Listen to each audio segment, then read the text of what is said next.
We are pleased to announce that this is our first in a series of episodes with our new partnership with Authority Magazine.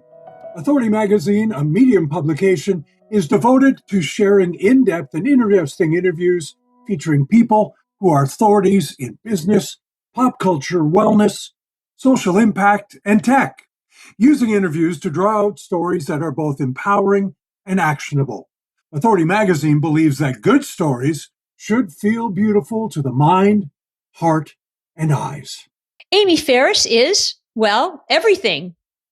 She's an author, screenwriter, journalist, champion of women, and a Buddhist, and a playwright. Now I'm going to take a breath. Okay, Kev, we are so lucky to have this badass goddess on our podcast today. Amy, welcome to Believe in People. Thank you so much. It's thrilling to be here. Well, before we get started, first of all, I want to acknowledge something that you wrote this morning. It was quite a scare, actually. You wrote that there's a hostage crisis standoff in your little town, which I don't know where that is, but you've mentioned that 30 plus police officers or vehicles surrounded a house about a mile from you, and there was this guy with a gun and a grudge and a family. Yeah, could you? Your brain must be reeling. What? Can you share a little bit more about that? Yeah, yesterday afternoon there were like a ton of cop cars that drove past our house, and we live in the woods. We're not. It's really rural, and all of a sudden there were all of these cop cars. And I said to Ken, "What do you think is going on?" And it ended up that he was. The sheriff was coming to his house to arrest him for a DUI that he never showed up for in court. And he apparently attacked the sheriff and had an arsenal of like 18 weapons. Wow. And he had his kids in the house, his wife, and we were all of a sudden we were getting texts, to batten down and lock the house and lock and bolt the doors and don't go out. And when you tell a woman like me that, I go to like every dark place imaginable. So, but everything is fine. They were able to get into the house. They took I think I'm pretty sure it was 2 people were taken into custody, and his kids are fine. So, when you say that you go into every dark, you go into every dark place imaginable, just in spite of the fact that you live in the woods. Yeah, you do. We're all just emerging from every dark place imaginable. I mean, it's almost as if every day is a dark place that's becoming very imaginable. How do you, as an author and a writer and someone who keeps their attention focused on what's going on around us, how do you rise above that? Wow, what an incredible question. I think I rise above it because I'm filled with hope. Huh. And I'm not filled with hope all the time, but I believe that there's a lot of real good people out there. And I have to believe that, without sounding really hokey, that the good guys win. But there's a lot of ugly in the world, an unbelievable amount of ugly. I can't believe this weekend there was a day of hate. Yeah. So, I can't believe that. I can't. Yeah. Yeah, it's weird. And I also think that those of us who write and those of us who have a voice have to keep inspiring other people to use their voice and to be loud and messy and make a ruckus. And that's pretty much how I get above it. Yeah, and Amy, I mean, and I want to brag a little, if I could, about you, because you're really something else, and you have that powerful voice. I love that you call yourself a badass. It's so awesome. You were honored by Women's E-News as one of the 21 leaders for the 21st century for your activism, passion, and commitment to your women's voices. And this happens to be Women's History Month, which I actually didn't know, but that's so great. And we're celebrating and telling our stories. So what story can you share that may help and I know you do this on Facebook beautifully, but what stories can you share with women to use their own voice? Like, how do they project in a way that's going to be helpful to them? I also think it's incredible that March is Women's History Month, because I keep thinking we women march. It's like, I don't know any woman who does February, but you know what I mean? It's, we march.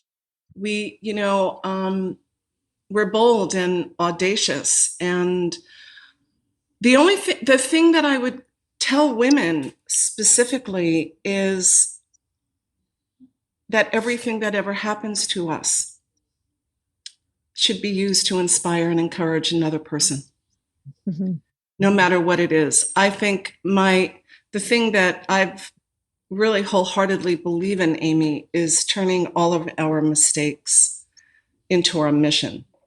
And whatever happened to us, whatever went down with us, whatever mistake we made, to use that to encourage and inspire other women that they're not alone. So that's really important to me as a woman. Tell us a little bit about at least two of the books your two books that you've written. One that's just come out. Do those address that specifically? Because I also kind of chuckle at the titles. Thank you very much. Marrying George Clooney was born out of menopause. Literally, I was in the thick of menopause, and I was up in the middle of the night, and the very first thing I did was I Googled old boyfriends. And I thought, ooh, this is kind of wacky and interesting, and and I'm going to take this a little further. And so it became the foundation for marrying George Clooney. Right. And then what happened was, pretty much in the middle of writing this very wacky little odd menopausal book, my mother was diagnosed with dementia.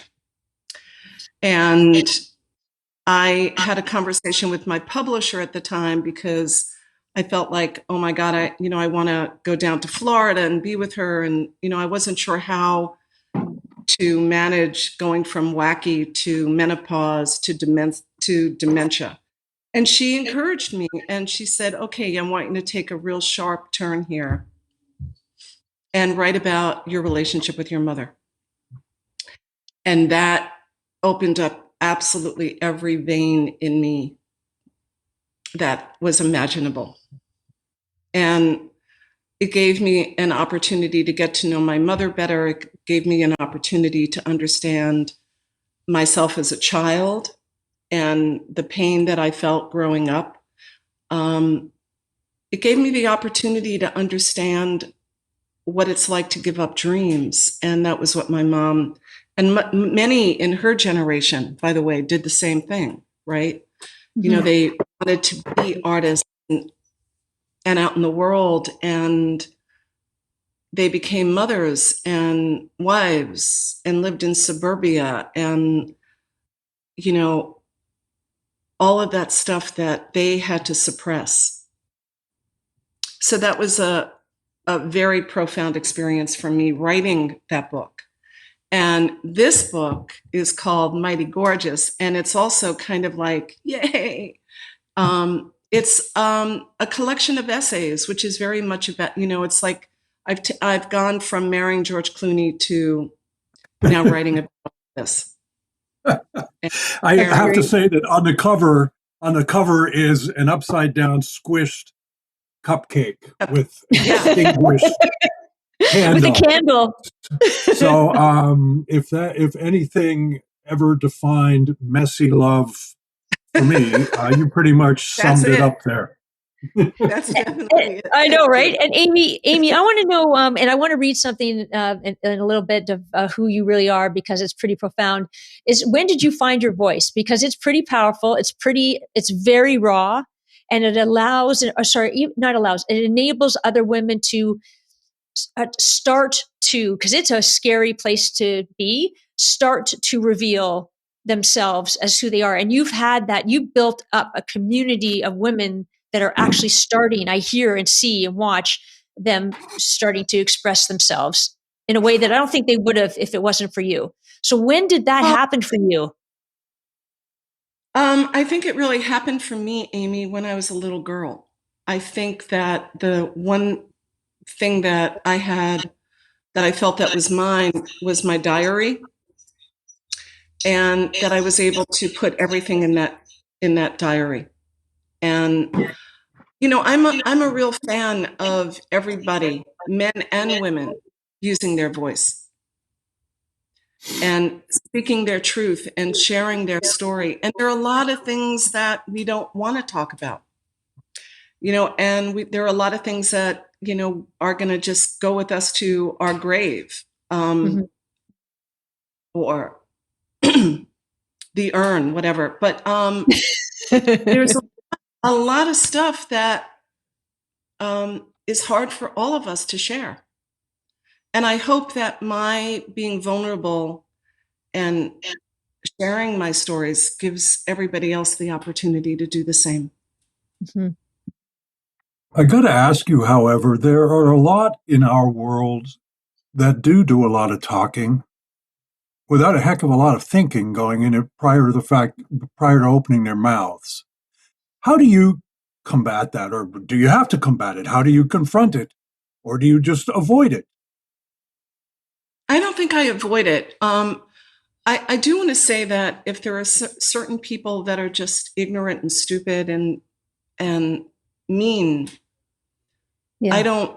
I don't want to combat that. I want, they're going to fall anyway. Yeah. At some point, they're going to crash and burn in their own way.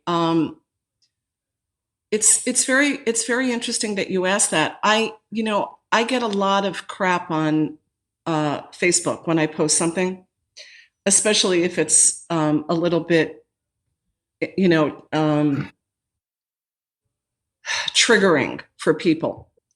And I Good learned a word. long time ago that when you're triggered, it really means that the person who triggered you has really opened something in you.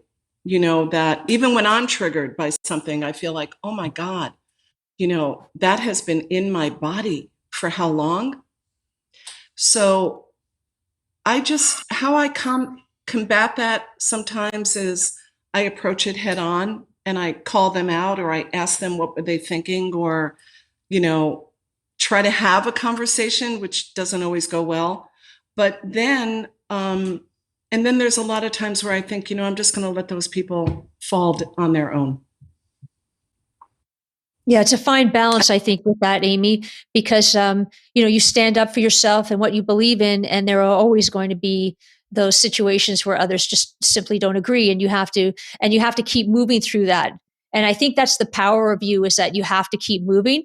And if I may, okay, so I just if you can indulge me for a second, because Amy's words on her Facebook to her community, both men and women, are very powerful. And I think as you keep hearing what Amy has to say, it just keeps reinforcing having the courage to be who you are as well, listeners and viewers. So I'm just going to, if I may, I just want to quickly read this. And there's a lot of F bombs. So if you're offended by the word fuck, Good. it's going to bug I you. am So, but it's thrilled. not. Okay. Now I'm This is going in to be able Amy's to really. words. Amy's words. Okay. And forgive me if I screw this up, but I won't. I'll try not to. This is what I want to tell you.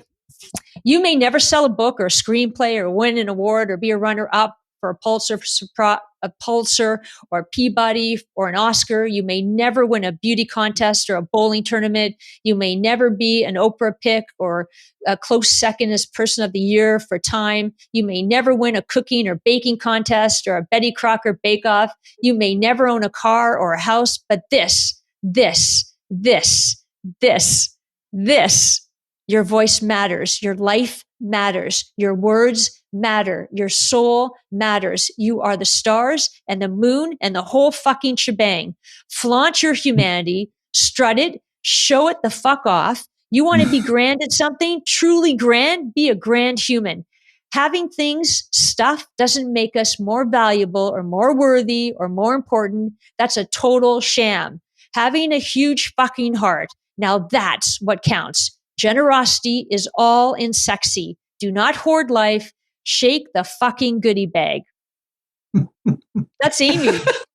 I am so glad you used the word fuck. You've no idea. I love that word. Oh. I love that word. Thank you, Amy. I love that word too. And so you express yourself so beautifully. You're a writer, clearly. And, it's just, you keep pushing the envelope. I think that's what's so remarkable. You keep pushing so that it's like you're reaching into somebody's voice to say, speak to me, share your thinking. Is that what it is? I'm trying to wrap my head around how you do this.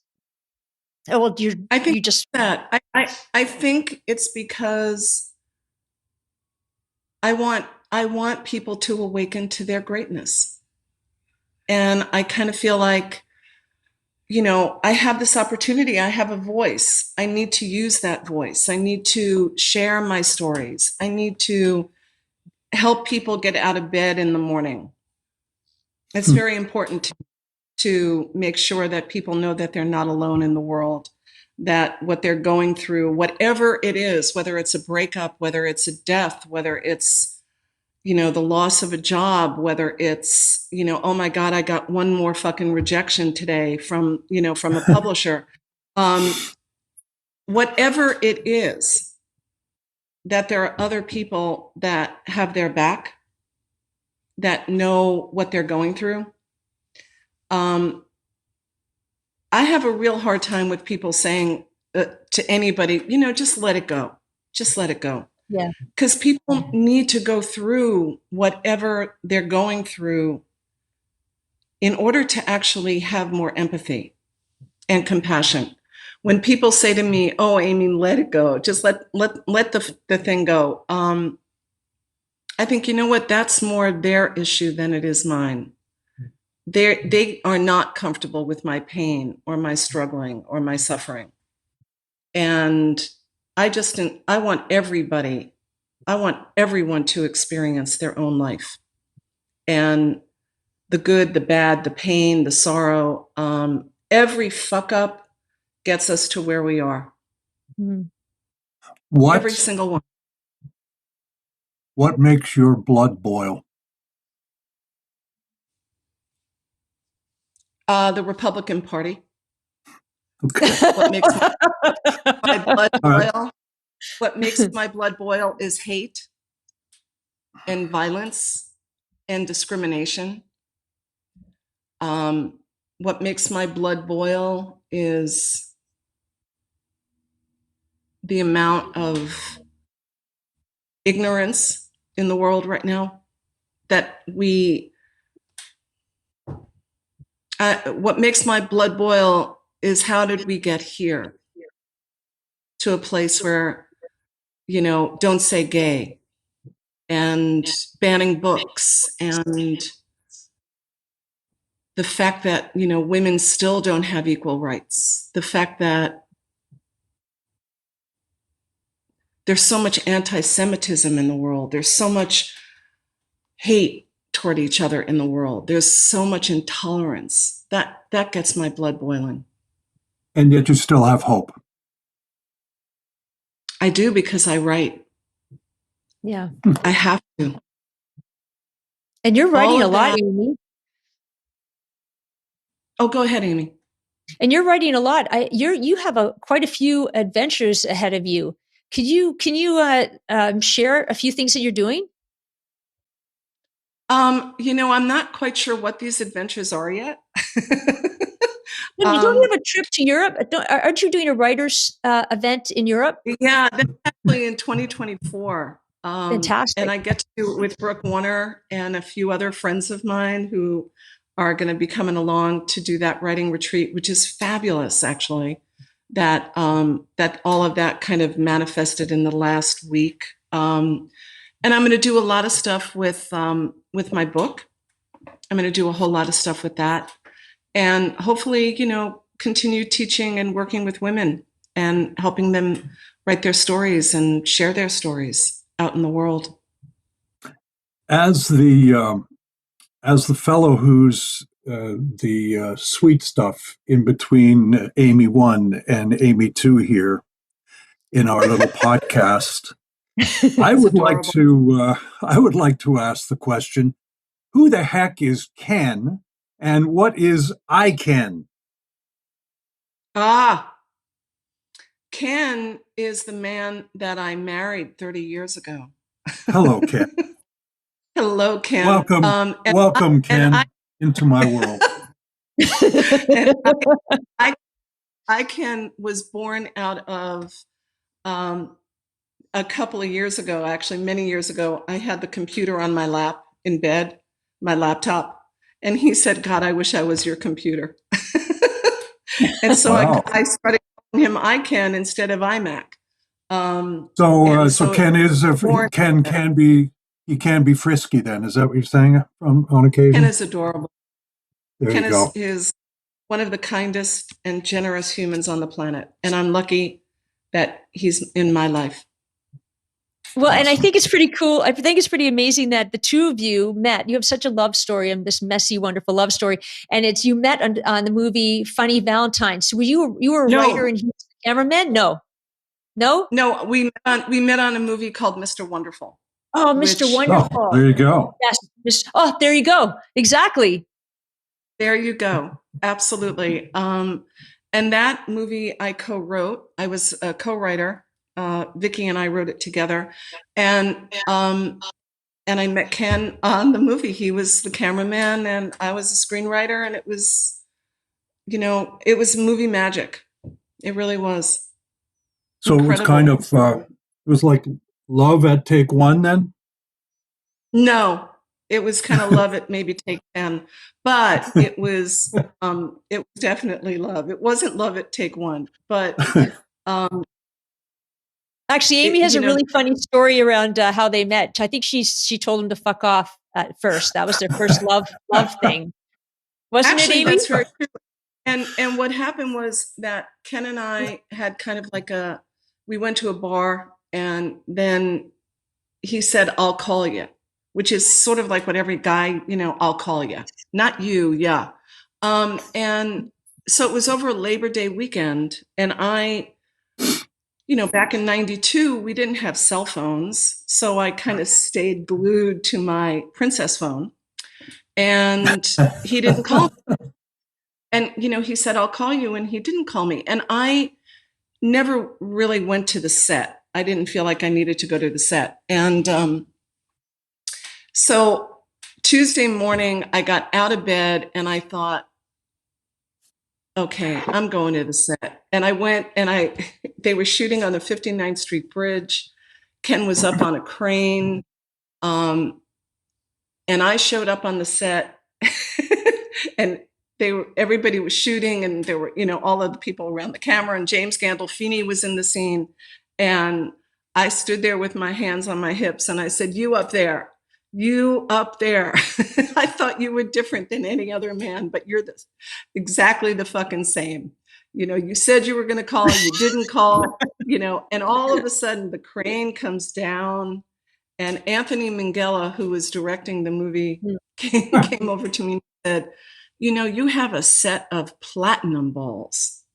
And that was when I kind of knew that platinum was way better than gold. And anyway, Ken came off the camera, and he walked over to me and he said, "I'll never do that again." And he's been calling me. But that was what happened. It was kind of like I thought I waited an entire weekend for this motherfucker to call me, and he didn't call me, and I'm going to go now, and and it was great. It was a wonderful moment of my taking a stand for my life And when somebody says, I'm going to call you and they don't, especially when it's it's a guy that you like. And he was really able to come and own that moment. Well, he's a remarkable guy. Basically, it sounds like he was able to redeem himself. But I would also like to I'd also like to point out that story right there should be the plot of some movie with Sandra Bullock in it at some point in movie land, times. Can I ask you? Can I take a right turn a little bit here and ask you? And thank you for not telling me to fuck off yet. I'm trying to be on my best behavior, but I can take it. But anyway, why Buddhism? Why did you become a practicing Buddhist? It really very simply. I was 19 years old. I was really, really having a hard time. And somebody turned me on to Buddhism, and I fell in love with it. And this is different than, reading Alan Watt in the quad. This actually really touched you. It did. And, I grew up in a Jewish family, and we didn't really practice. We weren't practicing Jews. We were occasional Jews. Like we would go to shul occasionally, and we would have Passover. But I think what I was lacking in my life was a connection to my own life. And practicing Buddhism gave me that. It made me feel, and it also gave me a community, which I was in dire need of. Yeah. And speaking of that community, Amy, so I'm really fascinated by, you have a powerful voice, you share your vulnerability, and we are hearing you loud and clear. And I see that more and more people, and I would say primarily women, just because as I'm reading your Facebook trail, that they are starting to evolve, and you're getting emails and, thank you, Amy. You've honestly, you've saved a life, and you have saved lives. So for you, did you get, when you were able to speak your truth or to become vulnerable, how did you get the reinforcement to continue? Because you could really get shut down. When somebody posts something and it's so vulnerable, and then they'll either come to silence, like no one will mention anything, and then they feel so shameful that they'll either delete it and then hide, or they'll just get out there. Like it's a tight wire, right? It is. And, I think that one of the things that I've noticed in the last 2 years, I think actually, Amy, starting with COVID, that we've all been so isolated. We've all been so vulnerable. We've all been scared. We've all, it's kind of like, I think if COVID has done anything, it's done a lot, but if it's done one thing very, very specifically, it's given all of us the opportunity to kind of like find a community, find a tribe, find the people who hear us and see us and want us to be loud and noisy in the world. So I think I've noticed the last year with my writing on Facebook that many more women are sharing their story. Mm-hmm. When I write something, like I wrote something the other day about my mom, and I think there were like 900 comments. Wow. And they were all about their own story. And that inspired me. It wasn't, oh my God, Amy, thank you so much. It was more that I gave them the opportunity to talk about their relationship with their mother or their mm-hmm. family. That inspires me so much, that I'm giving women and men, the opportunity to really share pieces of themselves that maybe has been really, really hard for them. And maybe it's not easy to put it out in the real world. Maybe some of these folks who comment wouldn't have the courage, to say it at a dinner table, but they're able to say it at the Facebook table. So essentially, what I'm taking away from this is that strength can come through vulnerability. Absolutely. I think vulnerability is strength. I think you have to have the courage to be vulnerable. But I think it comes back and forth, don't you? It's kind of like being vulnerable also gives you courage.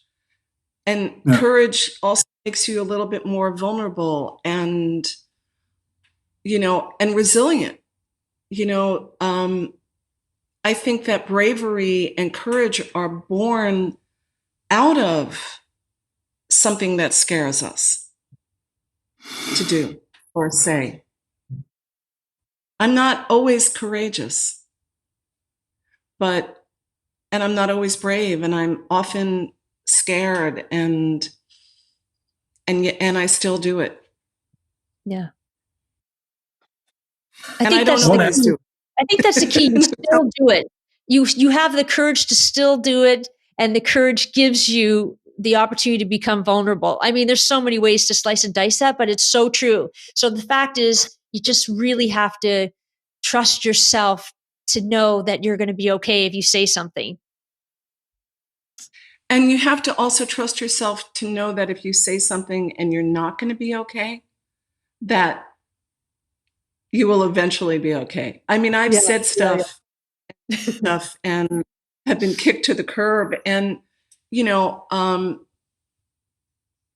that's really the truth too, right? It's a lot of times we do and say things that we think, okay, I'm really glad I got this out of my body, and then we have all these regrets that we did it. Yeah. Human beings are.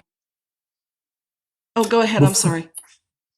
No, I jumped in, but before we have sort of like a down pack question we ask every week. But before Amy asks you that, I want to ask you this. You mentioned something earlier about what happened to us all during COVID. And of course, it happened to me, you, everyone globally, no matter where you were. And you were talking about how communities kind of formed. And you spoke of that in a positive sense, which to me, I agree to some extent with that. But on the other hand, I have also noticed that people have become, oh boy, now I'm starting to run on, but people have become so cloistered as a result of that people often find themselves seeking out communities where everyone says exactly what they want to hear. And that can go down to what newspaper you read, what radio station you listen to, what cable news network you listen to, those sorts of things, where we've become so insular, which is the word I was looking for, that people aren't looking beyond. And here you are telling us the real way to live is to look beyond the end of your own nose. Okay, so what is the question? See,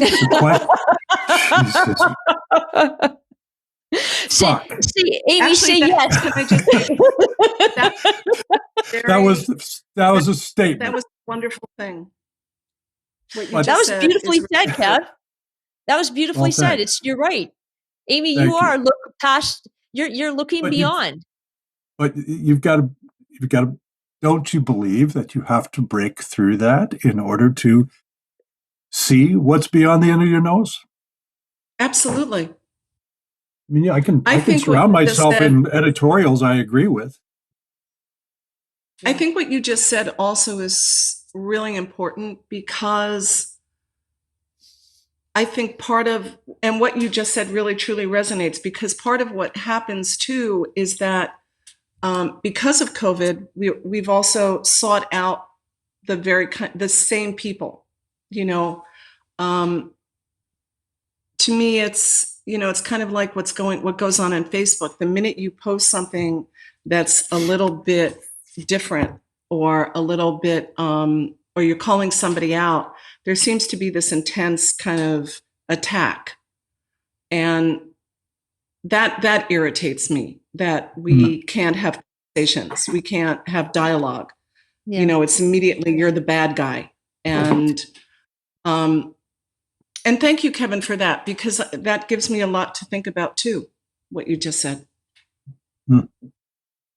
And now, and I want to we ask our guests at the end of our conversation, Amy, why do you believe in people? Oh, what a beautiful question. Why do I believe in people? Because I think we all have the same dreams. And I think we all have the same wants. And I think that we all really, truly